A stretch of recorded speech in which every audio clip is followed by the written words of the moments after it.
حسن بھائی مجھے یہ بھی بتائیے، الہاد کا پوائنٹ آف ویو میرے سامنے پیش کر رہے تھے، ان کا ایک آرگیومنٹ تھا جو میرے خیال میں بڑا اسٹرانگ تھا.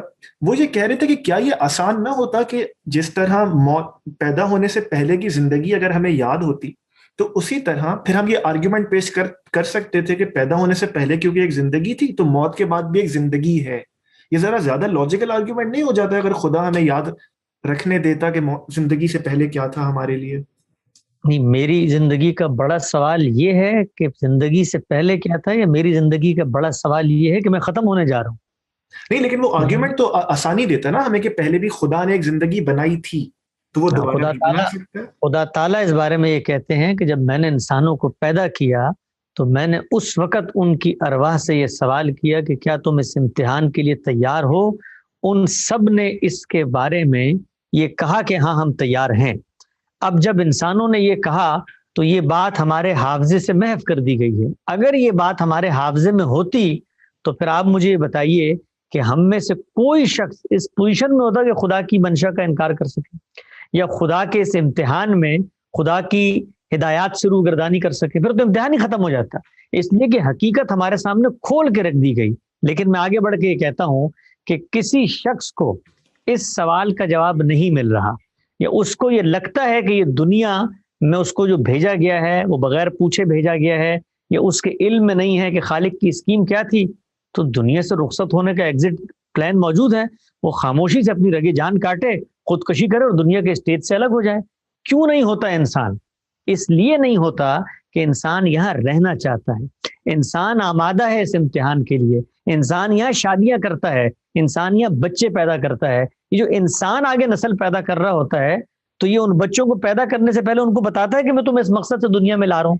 چلے خدا نے تو نہیں بتایا مجھے، خدا نے اگرچہ مجھے بتایا، اور میرا شعور، میرا وجود، میرا عمل اس کی گواہی دیتا ہے کہ خدا کی بات بالکل درست ہے کہ میں آمادہ ہوں اس امتحان کے لیے، میں یہاں رہنا چاہتا ہوں.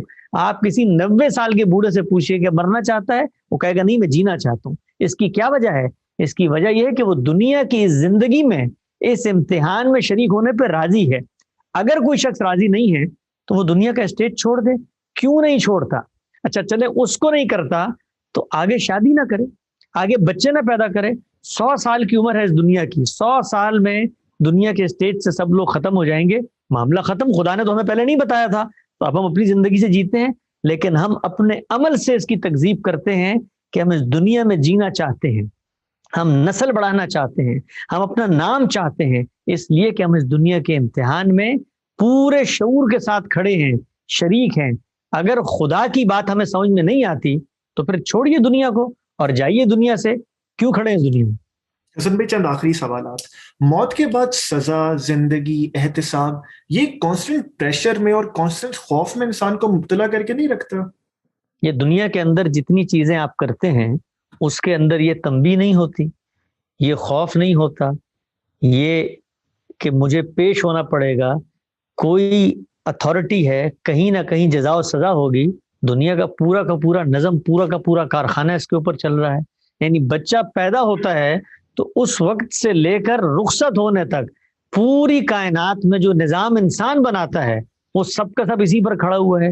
یہ ملکوں کے قوانین کیا ہیں، یہ آپ کے ہاں تعزیراتی قوانین کیا ہیں، یہ سڑک پہ گاڑی چلاتے ہوئے جرمانے کے قوانین کیا ہیں، یہ ملاوٹ کرنے کے قوانین کیا ہیں، یہ سب کے سب کیا ہیں. آپ انسان کو یہ بتاتے ہیں کہ بھائی اگر تم یہ کام نہیں کرو گے تو اس کا کوئی نتیجہ مرتب ہوگا. تو یہ آپ کیا کر رہے ہوتے ہیں؟ آپ یہ پیغام دے رہے ہوتے ہیں کہ یہ دنیا رام کی لیلا نہیں ہے، یہ رائی کا گلہ نہیں ہے، یہ کیلنڈر کا کھیل نہیں ہے. یہاں کچھ چیزیں اصولوں کے تحت ہوتی ہیں. تو وہاں پر تو یہ کوئی سوال پیدا نہیں ہوتا. یہ سوال دین کے بارے میں کیوں پیدا ہوتا ہے؟ دین آپ کو خوف دلا کے خدا کی طرف نہیں لاتا، دین آپ کو نتیجے سے آگاہ کر کے اور اس کی جو اہمیت ہے اس کو اجاگر کر کے آپ کو متنبع کرتا ہے کہ دیکھو یہ امتحان ہے، یہ مختصر وقت کا امتحان ہے، اس میں اگر تم نہیں کامیاب ہوگے تو یہ نتیجہ مرتب ہوگا. تو یہ دین آپ کے اندر سے شکر کے جذبات اٹھاتا ہے. دین کی پوری دعوت پازیٹیو دعوت ہے. دین تو کہیں یہ نہیں کہتا کہ خدا کو تم نے اس لیے ماننا ہے کہ نہیں مانا تو جہنم میں جلو گے. وہ تو کہتا ہے خدا رحمان ہے، خدا رحیم ہے، خدا حلیم ہے، اس نے تمہیں رزق دیا، تمہارے لیے رشتے بنائے. یہ دیکھو دنیا کے ہریاول سبزہ زار، یہ بل کھاتی ندیاں، یہ آفاق و انفس کے نظام، تمہارا اندرون، تمہارا باطن، تمہارے آبا کی تاریخ، یہ سب گواہی دیتی ہے کہ خالق ہے. اور خالق کتنا رحمان ہے، اس کی صفت خلاقیت کا یہ ظہور ہے کہ اس چھوٹے سے امتحان کے نتیجے میں تمہیں اپنی ابدی بادشاہت میں شریک کر رہا ہے. تو وہ تو رحیم ہے. اور اللہ خود کہتا ہے وَلَن يَرْضَى لِعِبَادِهِ الْكُفْرَ، میں راضی نہیں ہوں کہ بندے میرا انکار کریں. وہ تو محبت سے آپ کو بلا رہے ہیں. لیکن جو نہیں آ رہا تو اس کو بتایا جائے گا نا کہ جس رستے پہ آپ جا رہے ہیں آگے کھائی ہے، وہاں پہ بورڈ لگا ہوا ہے وارننگ کا، تنبیہ کا، تحذیر کا، ڈرانے کا. تو یہ خوف نتیجے کے بارے میں ہے کہ اگر آپ نے ایسا نہیں کیا تو پھر تم اس خوف سے اپنے آپ کو بے خوف نہ کرو کہ تم وہاں بچ جاؤ گے. یہ بات یاد رکھو کہ وہ قہار بھی ہے اور وہ جبار بھی ہے. وہ نتیجہ مرتب کر کے دکھائے گا. تم نے اگر ریپ کیا ہے، تم نے اگر ٹارگٹ کلنگ کی ہے، تم نے اگر جعلی دوائی بیچی ہے، تو یہ مت بھولو کہ اس سے تم نے انسانوں کو نقصان پہنچا دیا، تمہیں کوئی نہیں پکڑے گا. عالم کا پروردگار وہاں تمہارا منتظر ہے، تم سے پوچھے گا. بھائی آخری 3 سوالات، اسی آپ اپنے آرگیومنٹ کو ذرا فلپ کر کے دیکھیے کہ ایک دن انصاف ہونا ہے، ایک دن خدا کی عدالت لگے گی. غامدی صاحب اس کو اسی طرح بیان کرتے ہیں، خدا کی عدالت لگے گی اور جزا و سزا سب کو ملے گی. جس نے جو کیا ہے ذرا برابر بھی اسے اس کا انصاف ملے گا. یہ انسان کو ایک عجیب سی سعی لا حاصل میں مبتلا نہیں کر دیتی کہ اگر آپ، میں سوال ذرا لمبا کر رہا ہوں، میرے بھائی کو کوئی قتل کر تو میں ایک حد تک کوشش کروں گا، پھر میں خدا پہ چھوڑ دوں گا، چلو میں تمہیں قیامت کے دن دیکھوں گا. اگر یہ معاملہ نہ ہوتا تو شاید میں کچھ زیادہ محنت کرتا، اپنے تمام آپشنز ایکسرسائز کرتا کہ میں اپنا انصاف دنیا میں لے سکوں. تو یہ ایک صحیح لا حاصل میں انسان کو مبتلا نہیں کر دیتا. اگر خدا نے صرف اتنی ہی بات کی ہوتی کہ خدا کے فیصلے کے انتظار میں رہو تو بات آپ کی بالکل ٹھیک ہے. لیکن خدا نے تو ایسا نہیں کیا. خدا نے تو شریعت اتاری ہے، اس کے ساتھ انسانوں کو یہ بتایا ہے کہ جب تم نظم اجتماعی کا حصہ بنتے ہو تو اس کے قوانین کیا ہیں، جب تم ریاست کے حکمران بنتے ہو تو اس کے قوانین کیا ہیں. پھر شریعت نے وہ جرائم بتائے ہیں کہ جن کی سزائیں دنیا میں دین نے مقرر کر دی ہیں. تو اللہ تعالیٰ نے تو صرف یہ نہیں کہا کہ آپ آخرت پہ مجھ پہ بھروسہ کر کے بیٹھ جائیں اور دنیا میں جو چاہیں کریں. اس نے تو انبیاء کا ایک سلسلہ جاری فرمایا، اس نے پوری کی پوری الہامی کتابیں نازل کی، ان کتابوں میں قوانین دیے، ان میں شریعت دی. اس کا مقصد کیا ہے؟ اس کا مقصد یہی ہے کہ میں اپنے آپ کو پاکیزہ کروں، اور اگر کوئی شخص جرم کرتا ہے تو پھر اس کو سزا دی جائے گی. خدا کی سزائیں ہیں یہ، جن کے بارے میں ہم یہ کہتے ہیں کہ آخرت میں نتیجہ مرتب ہوگا، دنیا میں خدا سزائیں دیتا ہے. تو خدا کی سزاؤں کے بارے میں خود خدا نے ضابطہ بتا دیا ہے. میرے کسی بھائی کو کسی نے قتل کیا ہے تو اللہ نے بتایا کہ بھائی یہ جو ایک بندے کو مارتے ہو تو پوری انسانیت کا قتل کرتے ہو، اور اس کا بدلہ کیا ہے؟ اس بندے کو مارا جائے گا. تو یہ قانون مقرر کیا ہے، یہ حکام نے اس پر عمل درآمد کرنا ہے. اگر کوئی مسلمان ہے، حکمران ہے، تو یہ شریعت کی ہدایت اس سے متعلق ہے. اگر وہ اس پہ عمل نہیں کرتا تو خدا اس کے بارے میں اس سے سوال کرے گا. تو بالکل مجھے صحیح حاصل میں نہیں ڈالتا. میں پورے طریقے سے، پورے شعور کے ساتھ خدا کی اسکیم کے ذریعے ایک پرامن معاشرہ بھی قائم کرتا ہوں، ہونے والے جرائم کا سدباب بھی کرتا ہوں، اس کے لیے لاہ عمل بھی ترتیب دیتا ہوں. ان لوگوں کو اسی معاشرے میں خدا نشانہ عبرت بناتا ہے، اپنے قانون کے ذریعے بناتا ہے. اور اس سب کے باوجود اگر کچھ نہ ہو سکے تو میں پروردگار عالم کی آخرت پر یقین رکھتا ہوں.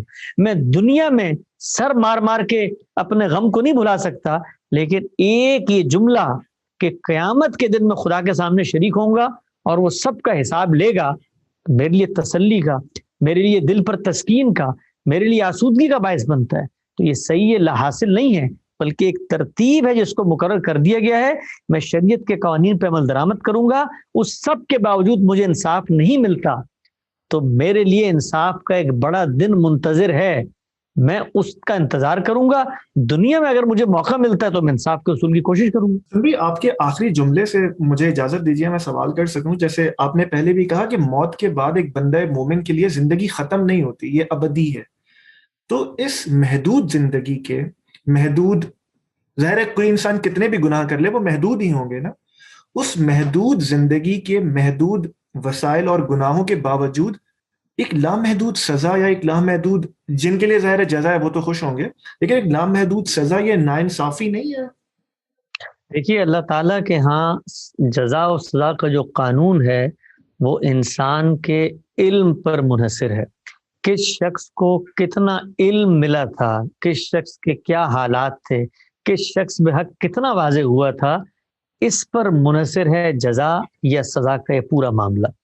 اب سوال یہ پیدا ہوتا ہے کہ مثال کے طور پہ جن لوگوں نے اس دنیا میں وہ اعمال کیے کہ جن کے بارے میں اللہ تعالیٰ یہ کہتے ہیں کہ میں نے ابدی جہنم رکھ دی ہے، تو سوال یہ ہے کہ اگر وہ خدا کو مانتے تھے، خدا پر ان کا اعتماد تھا، خدا پر ان کا یقین تھا، تو چھوٹی موٹی غلطیاں، کوتاہیاں، لغزشیں تو ہر ایک سے ہوتی ہیں، ان بڑے جرائم کو جانتے بوجھتے کرنا اور ان پر استکبار اور تمرد کے ساتھ کھڑے ہو جانا، جب خدا اس کی یہ تنبیہ بتا رہا ہے کہ میں نے تمہارے لیے ایک دوسری دنیا رکھی ہوئی ہے، تم اس کو چھوڑ کے اس طرف جا رہے ہو، تو اب خدا یہ کہتا ہے کہ یہ میرے جرائم ہیں، اور اپنے جرائم کے بارے میں یہ حق رکھتا ہوں کہ ان کو سزا دوں، تاہم خدا کی ساری سزائیں وعید ہیں، وعدہ نہیں ہے۔ جنت خدا کا وعدہ ہے، جہنم یا دوزخ اس کی وعید ہے، اور اللہ تعالیٰ نے 2 مقامات پہ قرآن مجید میں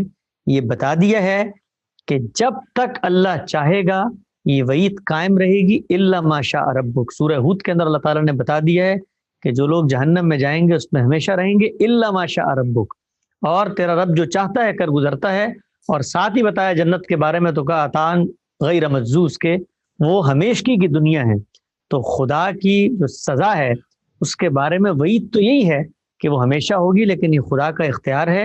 یہ جو محدود زندگی میں کام کرنے کو ہمیں دیا گیا ہے وہ خدا کا کام ہے، وہ کوئی میرا آپ کا کام نہیں ہے، وہ جس نے مجھے تشکیل دے کے اس دنیا میں بھیجا ہے اس کا امتحان ہے۔ تو وہ یہ کہتا ہے کہ ہمیشگی کی دنیا تمہارے لیے مقرر کی ہے، تم اس سب کو چھوڑ کے خدا کے سامنے کھڑے ہو جاتے ہو، تو اب جاؤ ہمیشگی کی جہنم میں۔ حسن بھائی، یہ بھی آخری میں مجھے بتا دیجئے کہ مسلمانوں کے لیے دفنانا خدا نے کیوں پسند کیا، اور دفنانے کے بعد جو قبر کی زندگی ہے جتنی بھی ہو اس میں انسان کے ساتھ آخر ہوتا کیا ہے؟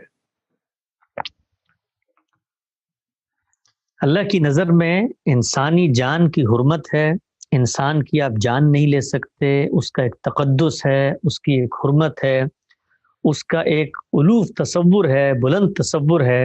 یہ صرف اس وقت تک نہیں ہے کہ جس وقت تک انسان زندہ ہے اس کے پاس عقلی اور اخلاقی وجود موجود ہے، بلکہ جب وہ رخصت ہو جاتا ہے تب بھی وہ ایک انسان ہی کی کجست خاکی ہے، اس کی بھی حرمت ہے، اس کی بھی تعظیم ہے، اس کی بھی توقیر و حشمت ہے، اس کی بھی عزت ہے۔ تو یہ انسان کی عزت ہے کہ اس کو چیل کبوں کے سپرد نہ کیا جائے، اس کے اوپر دہی لگا کے اس کو کسی کنویں میں لٹکا نہ دیا جائے، اس کو سپرد آگ کر کے اس کی راکھ کو گنگا میں بہا نہ دیا جائے۔ یہ سب سے زیادہ پاکیزہ اور عزت کا تصور ہے کہ انسان کو آپ مٹی کے سپرد کر دیتے ہیں۔ یہ پہلے سوال کا جواب۔ دوسرا سوال آپ کا یہ ہے کہ جب اس کو کر دیا جاتا ہے تو پھر اس کے ساتھ قبر میں کیا معاملہ ہوتا ہے؟